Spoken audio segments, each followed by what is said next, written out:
Hello friends, इस video में देखेंगे डार्ट लैंग्वेज में लॉजिकल ऑपरेटर क्या होता है, जिसमें हम एंड ऑपरेटर, आर ऑपरेटर और नॉट ऑपरेटर को देखेंगे और इसका प्रैक्टिकली इंप्लीमेंट करेंगे। इसके लिए सबसे पहले हम इंट ए बराबर 1 कर देते हैं, इंट बी बराबर 2 कर देते हैं, मतलब ए और बी के वैल्यू को असाइन कर देते हैं।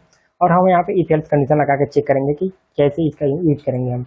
तो यहाँ पे देखिए, हम जब ए बराबर 1 कर दिए हैं और बी बराबर 2 कर दिए, अगर इस दोनों सही होता है, दोनों का वैल्यू सही अगर है, तभी हमको हेलो प्रिंट होगा। अन्यथा की स्थिति में मैं यहाँ पे एक नॉट फाउंड करके कुछ प्रिंट करा सकता हूँ या कोई मैसेज प्रिंट करा दूंगा नॉट इक्वल।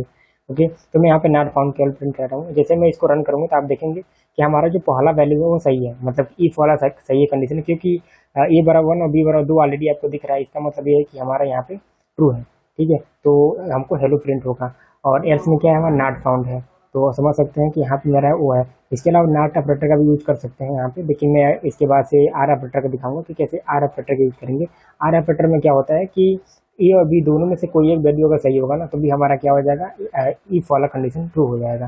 ठीक है, तो दोनों वैल्यू सही होना जरूरी नहीं है। जैसे यहाँ पे ए बराबर 1 है, बी बराबर 2 है, मतलब हमने वैल्यू पूरा सही दिया, लेकिन इसमें से कोई भी एक वैल्यू गलत हो गई। जैसे बी का मान लीजिए गलत हो गया, या फिर ए का गलत हो गया। जैसे ए बराबर मैंने 5 कर दिया, ठीक है, बी बराबर हमें यहाँ पे 6 कर दिया, मतलब कि देख रहे हैं दोनों वैल्यू हमारा क्या है, गलत है।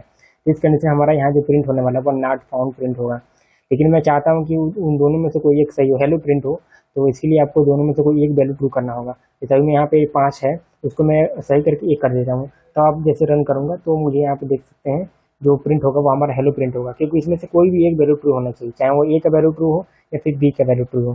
तो इस कंडीशन हम यहाँ पे इफ एल्स में इसका इम्प्लीमेंटेशन कर सकते हैं, जो कि आर ऑपरेटर होता है। इसके अलावा आप चाहें तो यहाँ पे नॉट ऑपरेटर का भी यूज कर सकते हैं। तो नॉट ऑपरेटर में क्या होता है कि उसके आगे हमको यहाँ पे जो एक्सप्लेनेशन मार्क होता है उसका हमको यूज करना होता है। यहाँ मैं दिखा रहा हूँ आपको एक्सप्लेनेशन मार्क कैसे यहाँ पे यूज करेंगे कोई वैल्यू के आगे। जैसे ए है या फिर बी है, तो इसके आगे चाहे तो यहाँ पे इंप्लीमेंट कर सकते हैं नॉट ऑपरेटर की यूज। तो इस कंडीशन में क्या होगा, वो उसको नॉट लेगा। ठीक है, मतलब कि वो इससे जो भी सही है उसको फॉल्स कर देगा। ठीक है, तो इस कंडीशन में आप इसका यूज कर सकते हैं, और एक साथ कई सारी चीज़ें यूज कर सकते हैं। यहाँ पे एंड का भी यूज कर सकते हैं और आर का भी यूज कर सकते हैं। इसका यूज मतलब अगर बहुत बड़े प्रोजेक्ट बनते हैं तो उसमें यूज किया जाता है इसका, ऐसा नहीं है कि नहीं किया जाता है।